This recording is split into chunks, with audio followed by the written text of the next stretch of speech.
Hello, I'm April with the Budgeting Sisters. I'm so glad you guys are here for Financial Friday. Today is part one of a 3-part series that I am going to do for the rest of the Fridays in the month of September. We are going to start looking at sinking funds. So let's start with the basics. What are sinking funds? Sinking funds, let me start by saying this is my definition. I don't know what the true definition in the dictionary is or on the internet, but this is what I believe. Sinking funds are bills that are not monthly that you want to save up for so you have the money when the bill is due. And what is the purpose of sinking funds? The purpose of having a sinking fund is so that when that bill is received, whether it be quarterly, semi-annually, annually, the purpose of sinking funds is so that when that bill is received or due, you have the funds already available in a envelope in the bank designated specifically for that bill. Everybody has different ideas of what can and can't be or should be and shouldn't be sinking funds.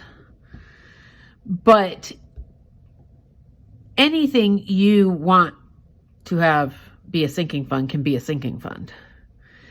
Keep moving, come on. If you know that for 3 months out of the year, your power bill is going to be $300 more a month because you are running your air conditioner and you want to make that a sinking fund, you can. So, sinking funds, I find to be very helpful with the budget.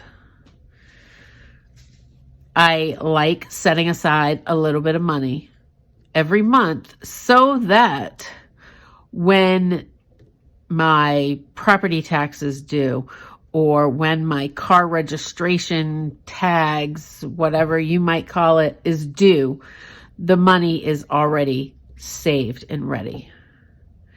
So, how do you determine how much money is needed for a specific sinking fund? This is what I do. I determine how much money will be due when the bill needs to be paid, whether that's quarterly or yearly. Determine how many months you have to save that desired amount of money.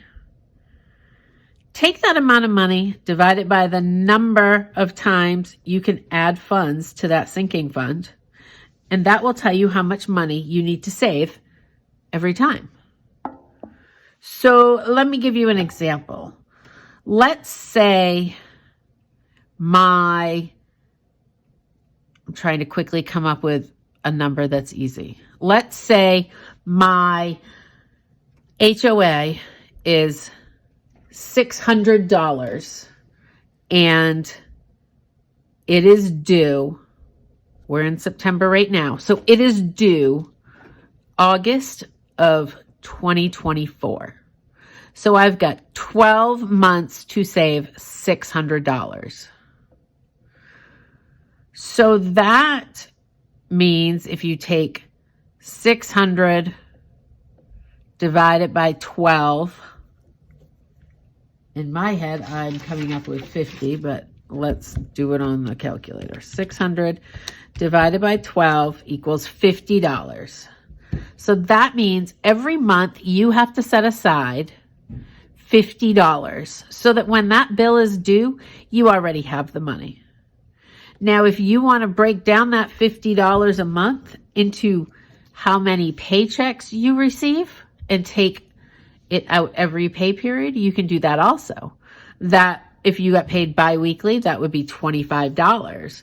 If you got paid weekly, it would be $12.50.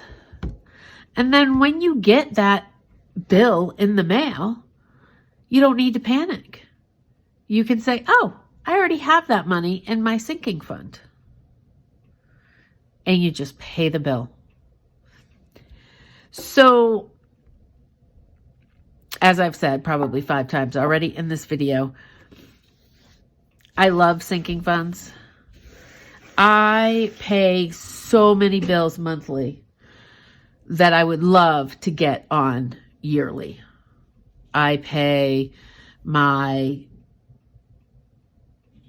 Hulu and Disney and all my subscriptions like that on a monthly basis. I would love to pay for them yearly.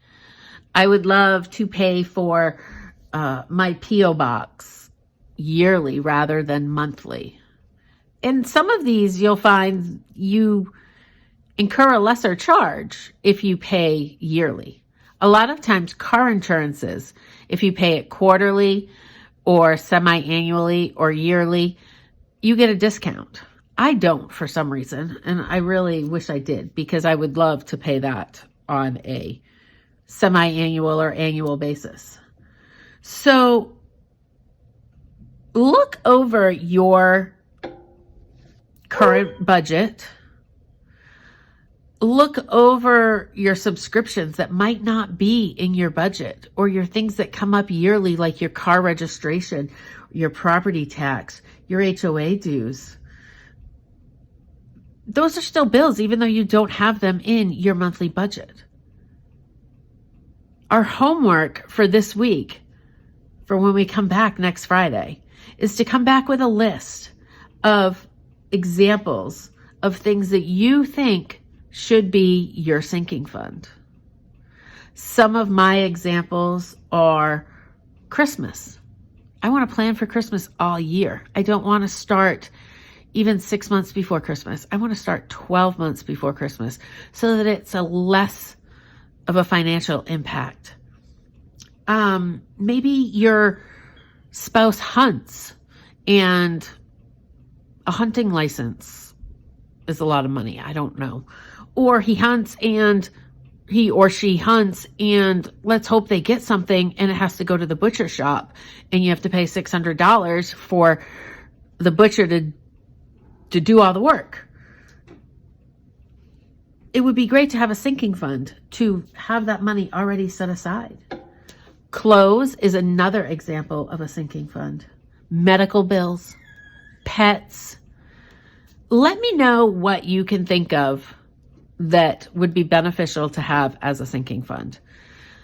My whole purpose in doing this is so that in October, I can start already filling my sinking funds for next year.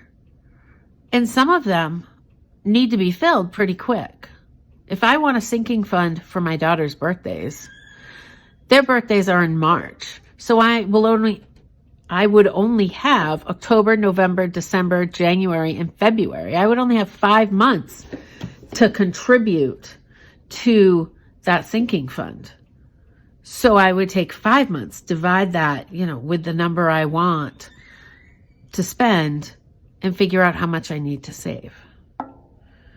So I'd love to know if you guys have any questions about sinking funds, how you come up with the amount, and next Friday, come back and let's discuss some of the examples that you came up with for sinking funds. Maybe you're going to come up with something that I didn't even think of, which would be great, because not everybody has the same thing. Not everybody has somebody who hunts or fishes or, has a Sam's Club or Costco membership that you have to pay a yearly fee for. So your homework this week is to come up with a list of examples that you could use for sinking funds. This is April with the Budgeting Sisters, and I'm so glad you watched this. And we would love to have you be part of our budgeting family. If you like these type of videos, please subscribe to our channel. We are getting closer and closer to 500 subscribers. When we get to 500 subscribers, we're going to have a giveaway, and it's going to be so much fun. And so subscribe to our channel, hit the bell notifications so that you are notified every time we post a video. And I look forward to chatting with you in the comments about sinking funds and how they can benefit you and help your financial future. Have a great day. Be a blessing to somebody.